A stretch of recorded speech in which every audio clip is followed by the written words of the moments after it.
एक रिपोर्ट के माध्यम से इस पूरी कवायद को समझते हैं। अंतागढ़ चुनाव की बिसात, कौशिक बघेल की प्रतिष्ठा दांव पर, कांग्रेस भाजपा ने कसी कमर। चुनावी बिसात पर दोनों पार्टियों ने अपने अपने मोहरे बिछाने शुरू किए। अंतागढ़ विधानसभा उपचुनाव का बिगुल बजते ही कांग्रेस और भाजपा में सक्रियता बढ़ गई है। इस उपचुनाव में भाजपा के नवनियुक्त प्रदेशाध्यक्ष धर्मलाल कौशिक और प्रदेश कांग्रेस अध्यक्ष भूपेश बघेल की प्रतिष्ठा दांव पर है। दोनों ही पार्टियों के अध्यक्षों की नियुक्ति के बाद पहली बार चुनाव का सामना करना पड़ रहा है। कांकेर लोकसभा सीट से विक्रम उसेंडी की जीत दर्ज करने के बाद अंतागढ़ विधानसभा की सीट खाली हुई है। अब इस सीट पर भाजपा की ओर से आधा दर्जन दावेदार सामने आ रहे हैं। वहीं पिछले चुनाव में कांग्रेस के टिकट पर हार का सामना करने वाले मंतूराम पवार इस बार उम्मीदवारी से पीछे हटते नजर आ रहे हैं। पिछले 4 मुकाबले में मंतूराम पवार से 1 बार और विक्रम उसेंडी ने 3 बार जीत दर्ज की है। भाजपा की ओर से प्रत्याशी चयन का जिम्मा जहां नवनियुक्त प्रदेशाध्यक्ष धर्मलाल कौशिक संभाल रहे हैं, वहीं कांग्रेस के प्रदेशाध्यक्ष भूपेश बघेल भी दमदार प्रत्याशी की खोज में कांकेर में कैंप करने वाले हैं। कांग्रेस की तरफ से कई नाम सामने आ रहे हैं। हालांकि पूर्व विधायक मंतूराम पवार को प्रबल दावेदार माना जा रहा है। पार्टी सूत्र बताते हैं कि उन्होंने पिछला चुनाव हारने के बाद इस बार चुनाव नहीं लड़ने की इच्छा जताई थी। यही वजह है कि इस बार कांग्रेस की तरफ से कई दावेदारों के नाम सामने आ रहे हैं। इसमें पूर्व विधायक मंतूराम पवार की पत्नी सरिता पवार और जिला संगठन पदाधिकारी कांति नाग में से किसी को प्रत्याशी बनाए जाने की संभावना जताई जा रही है। वहीं भानु प्रतापपुर के कांग्रेस नेता जो पिछली बार भानु प्रतापपुर सीट से दावेदार रहे, मानक दरपट्टी भी अंतागढ़ से दावेदारी कर सकते हैं। वहाँ कार्यकर्ताओं की बैठक है, अंतागढ़ विधानसभा की बैठक वहाँ मैं लूँगा और 20 तारीख से नामांकन की प्रक्रिया शुरू हो रही है। अंतागढ़ विधानसभा के पखानजोर क्षेत्र में बड़ी संख्या में बंगाली मतदाता है। पिछले चुनाव में इन्हीं मतदाताओं ने प्रत्याशियों की जीत हार तय की थी। इस बार भी यही वोटर निर्णायक भूमिका निभाएंगे। यही वजह है कि भाजपा और कांग्रेस इस बार ऐसे मतदाताओं को रिझाने की कोशिश करेंगे। छत्तीसगढ़ में भाजपा के नवनियुक्त प्रदेशाध्यक्ष धर्मलाल कौशिक के लिए अंतागढ़ चुनाव पहली परीक्षा के रूप में है। प्रदेश अध्यक्ष बनते ही अंतागढ़ चुनाव की घोषणा हो गई है। इससे पहले भी भाजपा संगठन में उपचुनाव की जिम्मेदारी धर्मलाल कौशिक और मंत्री प्रेम प्रकाश पांडे को सौंपी थी। भाजपा के उम्मीदवार के चयन के लिए रायशुमारी शुरू हो चुकी है। अंतागढ़ विधानसभा उपचुनाव के दावेदारों में पूर्व सांसद सोहन पोटाई, भोजराज नाग, रघुनाथ नरेठी व लक्ष्मण मंडावी के नाम की चर्चा है। ऐसे में उपचुनाव की चुनावी बिसात पर दोनों पार्टियों ने अपने अपने मोहरे बिछाने शुरू कर दिए हैं। RK गांधी, साधना न्यूज, रायपुर। जी हाँ, तो अंतागढ़ विधानसभा उपचुनाव का बिगुल बजते ही कांग्रेस और भाजपा में सक्रियता बढ़ गई है। इस उपचुनाव में भाजपा के नवनियुक्त प्रदेश अध्यक्ष धर्मलाल कौशिक और कांग्रेस प्रदेश अध्यक्ष भूपेश बघेल की प्रतिष्ठा दांव पर है। दोनों ही पार्टियों के अध्यक्षों को नियुक्ति के बाद पहली बार चुनाव का सामना करना पड़ रहा है और इसी मुद्दे को लेकर चर्चा करेंगे। माफ कीजिए, देखिए, भारतीय जनता पार्टी अंतागढ़ चुनाव जीत चुकी है जी, और अभी वर्तमान में जो लोकसभा का चुनाव हुआ था उसमें विक्रम उसेंडी जी भारी मतों से जीते हैं जी। वहां पर जो पार्टी जो है 19 तारीख के जो है कोर समिति की बैठक है जिसमें प्रत्याशी के बारे में विचार किया जाएगा। भारतीय जनता पार्टी सामूहिक निर्णय लेती है और समूह के आधार पर जो है चुनाव लड़ती है। प्रेम प्रकाश पांडे जी को वहां की जिम्मेदारी दी है जी। साथ में उनके साथ एक टीम बन रही है। ये सब मिलकर जो है अंतागढ़ चुनाव के अंदर में भाग लेंगे और निश्चित तौर पे चुनाव जीतेंगे जी। क्योंकि वर्तमान में जो परिस्थितियां बनी है और देश के अंदर में कांग्रेस की जो दुर्दशा हुई है और आज कहें प्रदेश के अंदर भी जो दुर्दशा हुई है, पिछला विधानसभा सत्र को अगर आप देखेंगे तो कांग्रेस पार्टी ने का प्रदर्शन जो है वो इस विधानसभा सत्र के अंदर में कहीं पर नहीं दिखा। एक विपक्ष की भूमिका भी नहीं निभा पा रही है जी। उसको खड़ा होने में अभी काफी समय लगेगा और ऐसे समय के अंदर में जनता चाहती है कि विकास के नाम पर हम वोट दें और ये जो जात पात की राजनीति जो करते हैं ये नकारा सिद्ध पहले भी हो चुके हैं और इस चुनाव के अंदर भी होंगे। इसलिए इसको परिणाम जो है वो हमारा आज सामने दिख रहा है कि ये अंतागढ़ चुनाव जो है वो हम निश्चित तौर पर जीतेंगे जी। नितिन भंसाली जी, कांग्रेस की प्रतिष्ठा भी दांव पर है। कांग्रेस अध्यक्ष भूपेश बघेल के लिए पहला चुनाव है, क्या मानते हैं आप, कांग्रेस क्या विजय पत्र लहरा पाएगी? देखिए, कांग्रेस की स्थिति एक निर्णायक और एक लड़ाई वाली भूमिका में तो फिलहाल है ही, इसको मैं एक्सेप्ट करूंगा, इस बात को मैं भी मानता हूं। लेकिन जिस तरीके से भारतीय जनता पार्टी के वरिष्ठ नेता और मेरे बड़े भाई आदरणीय सुनील सोनी जी ने कहा कि जीत निश्चित हो चुकी है, तो ये कह पाना अभी मुश्किल है कि जीत निश्चित हो चुकी है।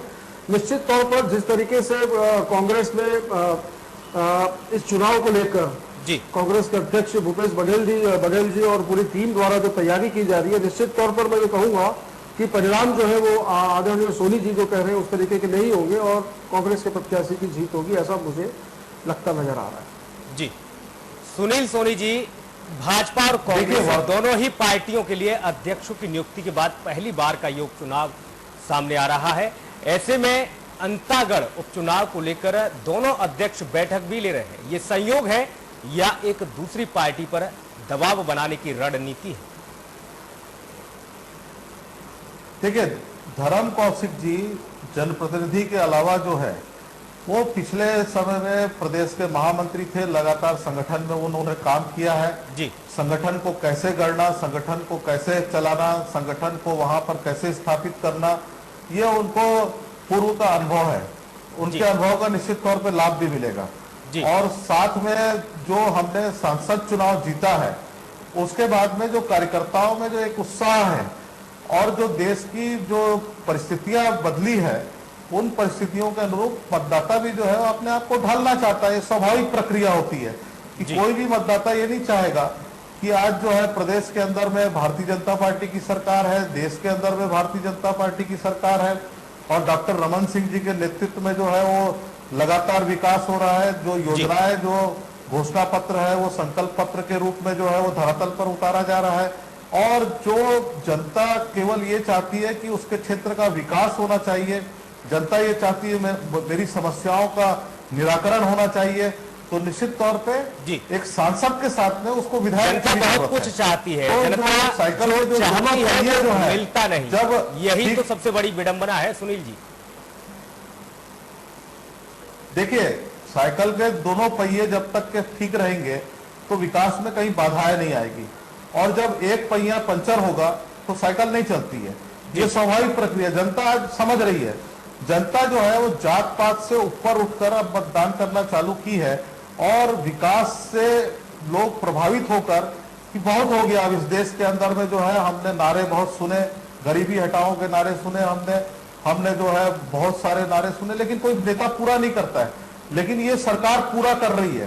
तो क्या ये साइकिल वहां पंचर हो जाती है जहां एक जो विश्वास का जनता रहता है? ये साइकिल आपकी वहां नहीं पहुंच पाती जी? ये साइकिल आपकी वहां नहीं पहुंच पाती जहां विपक्ष रहता है, विपक्ष के विधायक होते हैं, वहां साइकिल पंचर हो जाती है आपकी? देखिए, साइकिल में हमारे दोनों टायर में हवा भरी हुई है, साइकिल कहीं पंचर नहीं होती है। मजबूत साइकिल चला रहे हैं रमन सिंह जी के नेतृत्व में और इस प्रदेश के अंदर में जो लगातार विकास हुआ है, ये विकास से कोई भी असहमत नहीं हो सकता जी। आज जो है वो बच्चे की पढ़ाई से लेकर जो है बूढ़ा होने की मृत्यु तक का जो है उसका अगर फैसला और उसकी जिम्मेदारी अगर सरकार लेती है तो अपने आप में जनता को और चाहिए क्या? जब उसकी आवश्यकताओं की पूर्ति होती है तो जनता संतुष्ट होती है और सरकार अगर ईमानदारी से काम कर रही है, एक विश्वास अर्जित किया जो रमन सिंह जी ने छत्तीसगढ़ के अंदर में, उस विश्वास में जो है जनता मुहर लगाएगी। ठीक है, ऐसा हमको विश्वास। नितिन जी, जनता की तो तमाम अपेक्षाएं होती है, तमाम ऐसी बातें जो मंच से कही जाती हैं लेकिन उन पर कोई काम नहीं होता, ऐसी भी स्थिति जनता देखती है। क्या लगता है अंतागढ़ उपचुनाव में भाजपा और कांग्रेस के पास क्या क्या मुद्दे रहेंगे जिसके जरिए वोटरों को लुभाने की कोशिश की जाएगी? खासतौर पर कांग्रेस सबसे बड़ा मुद्दा है, सबसे बड़ा मुद्दा कांग्रेस के पास है नक्सलवाद। भारतीय जनता पार्टी इन 15 सालों में बुरी तरीके से इस समस्या में विफल साबित हुई है इसको हल करने में। दूसरी बात मैं ये कहूंगा कि जिस तरीके से 2 रुपए 3 रुपए और बाद में 1 रुपए किलो में जो चावल बांटे जाते रहे, अभी हाल ही में देखिए कांग्रेस ने कितने बड़े जन आंदोलन किए। नहीं, ये राशन कार्ड आखिर इतने बने कहां से, ये एक सोच का विषय है। आज वो उनको निरस्त क्यों किया जा रहा है? तो 13 सालों से तीन टर्म बीजेपी की सरकार बन गई, जब तक लाखों राशन कार्ड जो बने हुए थे। निश्चित तौर पर इससे साबित हो रहा है कि सेठों और बनियों के यहाँ अनाज जा रहा था, गरीब लोगों के घर तक के अनाज पहुंच नहीं रहा था। आज ये राशन कार्ड निरस्त करने की आवश्यकता क्यों पड़ रही है? ये एक बहुत बड़ा मुद्दा है बीपीएल और एपीएल के कार्डधारियों के लिए। ये हमारा एक बहुत बड़ा मुद्दा होगा अंतागढ़ चुनाव में। नक्सलवाद हमारा मुद्दा होगा अंतागढ़ चुनाव में।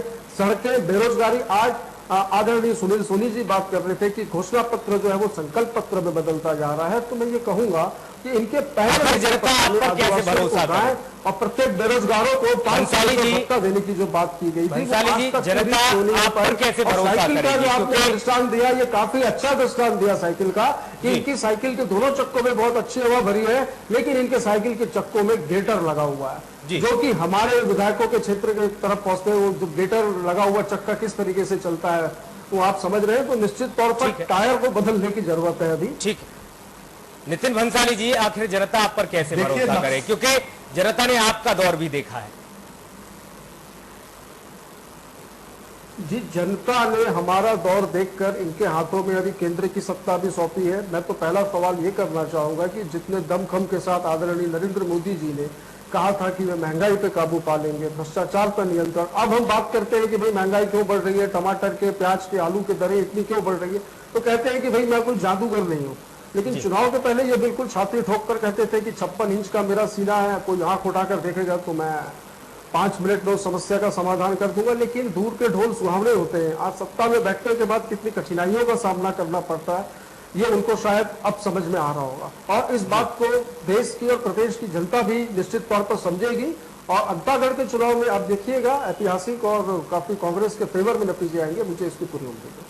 क्या लगता है आपको कि 3 महीने की जो नई नवेली सरकार है वो उसके मुद्दे या फिर लंबे समय से कांग्रेस ने जो राज किया उसके मुद्दे हावी रहेंगे?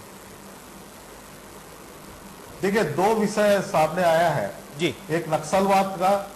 अभी 2 महीने में केंद्र में नरेंद्र मोदी जी के नेतृत्व में सरकार बनने के बाद में इन 2 महीनों के अंदर में जितने नक्सली लोगों ने आत्मसमर्पण किया है, ये अपने आप में इतिहास है। और जो नक्सलवाद से जो ग्रसित लोग हैं वो हताश हुए हैं। कहीं ना कहीं उनको ऐसा लग रहा है कि देश की मुख्य धारा में हमको जुड़ना चाहिए, विकास के साथ में हमको जुड़ना चाहिए, हमको लोग गुमराह कर रहे हैं। एक जो ये पहल जो नक्सल क्षेत्रों के अंदर में चालू हुई है, और नक्सली भी इस बात को समझ रहे हैं कि कहीं ना कहीं जाकर जो है हमारे साथ में छलावा हो रहा है, हमारा दुरुपयोग हो रहा है, हमारे साथ में जो हम हिंसा कर रहे हैं ये ठीक नहीं कर रहे हैं। ये जो एक वातावरण जो बन रहा है खासकर छत्तीसगढ़ के अंदर में, मैं देश की बात नहीं करूंगा, ये अपने आप में ऐतिहासिक है। दूसरा, 100 दिन भी अभी नरेंद्र मोदी जी के नहीं हुए हैं। पिछले 10 सालों के अंदर में जो देश की दुर्दशा की, अर्थनीति का जो एक विकृति पैदा हुई है, और इन 10 सालों के अंदर में मैं कहता हूं कई बार इस बात को कि देश में केवल 5% ऐसे लोग हैं जिनके पास पैसा रखने की जगह नहीं है, और 95% ऐसे लोग हैं जिनके पास में पैसा नहीं है। जो ये अर्थ विषमता है जो इस देश के अंदर में आई है, जो भ्रष्टाचार चरम सीमा पे पहुंचा है। आज कोई प्रधानमंत्री जी अगर देश के लाल किले से अगर भाषण देते हैं और भाषण के अंदर में सफाई व्यवस्था की बात करते हैं, ये अपने आप में इतिहास है कि देश कैसा होना चाहिए, इस देश को कैसा साफ सुथरा होना चाहिए, पर्यटन कब बढ़ेगा इस देश के अंदर में। हर क्षेत्र के अंदर में अगर प्रधानमंत्री जी अगर इस बात को सोच रहे हैं तो ये अपने आप में एक ऐतिहासिक भाषण उस लाल किले से आजादी के बाद में पहले प्रधानमंत्री जी ने दिया। और उन्होंने जो एक विश्वास था उनके अंदर में कि मैं परिवर्तन लाऊंगा, परिवर्तन करेंगे, सोचेंगे, देखेंगे, ये शब्द नहीं था, परिवर्तन लाऊंगा। ये कहना एक अपने आप में जो है जो हर नौजवान के सीने के अंदर में जो है वो आग के समान धकता है कि कोई प्रधानमंत्री ऐसा मिला कि जिन्होंने कहा कि मैं परिवर्तन लाऊंगा। एक इच्छा शक्ति सामने में दिखाई दी, एक ईमानदारी सामने में दिखाई दी कि मैं भ्रष्टाचार नहीं करूंगा और करने भी नहीं दूंगा। ये बोले तो सही, आज तक कोई नेता बोला भी नहीं है, करना तो दूर की बात है। देश को केवल लूटने का काम किया, देश का शोषण किया और देश को दिया कुछ नहीं। सुनील सोनी नारे दिए इस देश को जी। तो आज ये जो सारा राजनीतिक परिवर्तन जो इस देश के अंदर आया है जी, और इस परिवर्तन में विश्वास सुनील जी, वो जनता उसका समर्थन करे। क्या मानते हैं, क्या कभी किसी नेता, राजनेता, किसी प्रधानमंत्री ने ये बात कही कि मैं परिवर्तन नहीं लाऊंगा या मैं काम नहीं कराऊंगा?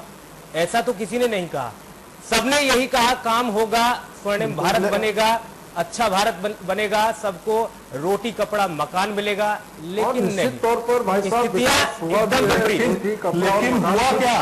लेकिन हुआ क्या? मेरा प्रश्न यह है 15 सालों में लेकिन सारी चीजें सामने में नीति करके नहीं दिखी, कार्यकाल नहीं हुई है। देखिए जो आज जिन नीति के साथ में पार्टी जब नियत भी नहीं दिखी कि हम जब इसका विरोध क्या करते थे, आज उन्हीं चीजों को ये वापस लाने की बात कर रहे हैं। कई मुद्दे हैं, चाहे वो लोकपाल की बात करें, चाहे जन सूचना के अधिकार की बात करें, चाहे खाद्य सुरक्षा अधिनियम की बात करें, चाहे वो स्कूल एजुकेशन की बात करें। किस क्षेत्र में आप कहिए ना कि यूपीए सरकार के कार्यकाल में काम नहीं हुआ है? निश्चित तौर पर काम हुआ है। प्रति व्यक्ति आय में वृद्धि हुई है। आज सड़कों के जाल बिछ चुके हैं पूरे भारत में। देखिए, उसके बाद अगर ये कहते हैं कि विकास नहीं हुआ है, तो ये बात मेरे गले के नीचे नहीं उतर रही है। दूसरा, रही बात भ्रष्टाचार की, तो ये भ्रष्टाचार जो इतने उजागर हुए, आखिर ये जन सूचना का अधिकार जो कानून बना, ये कांग्रेस सरकार की ही, यूपीए सरकार की ही देन है। और इसी वजह से इतने भ्रष्टाचार के ये जो भी मामले सामने आए, और कांग्रेस ने किसी भी भ्रष्टाचारी को नहीं बख्शा, चाहे वो उसके पार्टी के मंत्री हो, चाहे उनके सहयोगी दल के मंत्री हो। सारे लोगों को जेल भेजा और सारे लोगों के ऊपर कानूनी प्रक्रिया के तहत केस चल रहे हैं। और अगर वो दोषी होंगे तो उन्हें सजा मिलेगी। यदि न्यायपालिका में अगर कोई मामला चल रहा है और उसको हम अगर दोषी करार दे दे, तो मेरे हिसाब से ये कहना भी उचित नहीं होगा कि वो दोषी है। देखिए, अगर ये कह रहे हैं नितिन जी कि वो जो है, जो लोग भ्रष्ट थे वो जेल गए, तो जेल आप ही के लोग गए साहब। तो भ्रष्टाचार किया तब तो जेल गए ना। तो प्रमाणित है कि कोई ना कोई आदमी जो है वहां पे भ्रष्ट नीति, भ्रष्टाचार कर रहा है, देश का शोषण कर रहा है, तभी वो पार्टी के लोग जेल जा रहे हैं। तो आज जो है इस देश के अंदर में, अगर लोग कहते हैं कि इंदिरा जी जब इमरजेंसी लगाई थी, जो है अधिकारी समय पर आते थे, और आज जो है इमरजेंसी के अधिकारी समय पर आ रहे हैं। जनता पार्टी ने उपलब्धि है, पार्टी का उपाध्यक्ष नियुक्त किया येदियुरप्पा जी को। ये सामने एक उदाहरण है। अगर ये कहते हैं कि इनके पार्टी के लोग जेल नहीं गए, तो निश्चित तौर पर इनके पार्टी के भी बंगारू लक्ष्मण हो, येदियुरप्पा हो, अगर लिस्ट में भी गिनने जाऊंगा तो काफी लोगों की लिस्ट निकलेगी। देखिए, ऐसा है कि जब कोई जो है सुनील सोनी जी उसके ऊपर में लगा देती है कि आप है। सुनील सोनी जी, चर्चा खत्म हो जाएगी क्योंकि अब दूसरी दिशा में जा रहे हैं। 2008 में उसेंडी जी ने कांग्रेस के मंतूराम पवार को बेहद कम अंतर से हराया था। उसेंडी को 37,255 और पवार को 37,146 मत मिले। 2013 के चुनाव में पूर्व वन मंत्री और वर्तमान सांसद विक्रम उसेंडी ने कांग्रेस के मंतूराम पवार को 5,171 वोट से हराया। लिहाजा दोनों चुनाव में जीत हार का अंतर काफी कम रहा। ऐसे में क्या मानते हैं, वोटों के ये गणित दोनों प्रमुख दलों के लिए चिंता का विषय जरूर बने? देखिए, 2008 से 2013 में वोटों का अंतर बढ़ा, भारतीय जनता पार्टी के पक्ष में गया। अब जो ये 2014 में जो चुनाव हो रहे हैं, ये निश्चित तौर पर जो लगातार जो जनता ने जो है, जो थोड़ा बहुत भी अविश्वास था, भ्रम था, वो सारे भ्रम दूर होके निश्चित तौर पे अंतर बढ़ा है। तो आने वाले समय में अंतर और बढ़ेगा, जीत का जो है अंतर निश्चित तौर पे बढ़ेगा, क्योंकि सांसद चुना है और सांसद भी भारी मतों से विक्रम उसेंडी जी को चुना है। यही कांग्रेस के लोग कहते थे, मैं इसी साधना न्यूज के अंदर जब आया था, कि हम अंतागढ़ सीट 100% जीत रहे हैं, हम सरगुजा सीट जीत रहे हैं, हम यहाँ पर महासमुंद जीत रहे हैं, तो ये धमतरी जीत रहे हैं। तो ये सारी चीजें जो है सामने में रखी थी।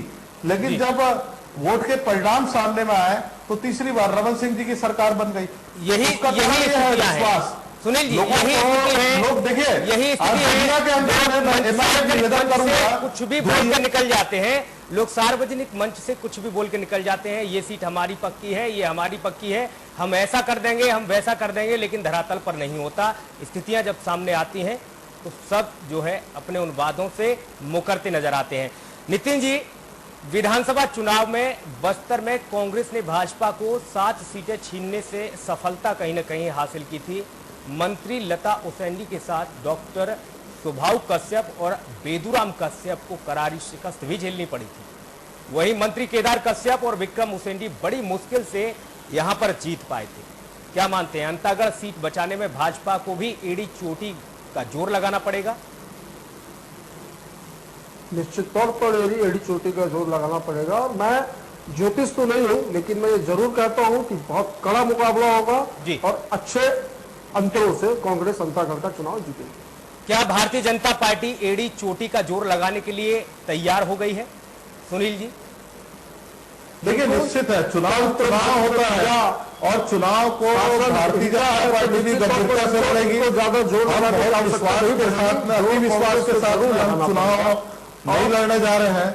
हम जो है कहीं ना कहीं जो है गंभीरता से चुनाव लड़ेंगे, क्योंकि चुनाव के अंदर में जनता को समझाना, जनता को आकर्षित करना, जनता को विश्वास दिलाना, उसके बाद वोट देती है जनता जी। और इसके लिए जो है, इसीलिए भारतीय जनता पार्टी ने वहां प्रभारी नियुक्त किए हैं, वहां पर जो है टीम नियुक्त कर रही है भारतीय जनता पार्टी, और एक अच्छे से अच्छा प्रत्याशी खड़ा करने के लिए 19 तारीख की बैठक भी है। तो कहीं ना कहीं जाकर जो है भारतीय जनता पार्टी इस चुनाव को गंभीरता से लड़ेगी जी। हम आत्मविश्वास सुनील जी, बहुत संक्षेप में सीमा पे नहीं पहुंचा रहे हैं। सुनील जी, बहुत संक्षेप में एक आखिरी सवाल आप, ये जो चुनाव के दौरान टीमें गठित की जाती है, इतना पैसा खर्च किया जाता है, अगर ये वहां क्षेत्र की जनता के विकास में पहले लगा दिया जाता तो क्या इतनी कश्मकश कवायद करने की जरूरत थी? देखिए, मैं आपकी इस बात से सहमत हूं जी कि इस देश के अंदर में चुनाव के तरीकों को बदलना होगा जी। और ये जब तक के देश के संविधान में बदलाव नहीं आएगा कि आज अर्थ के आधार पर जो चुनाव होते हैं वो निश्चित तौर पे कहीं ना कहीं जो है वो अर्थ का दुरुपयोग होता है।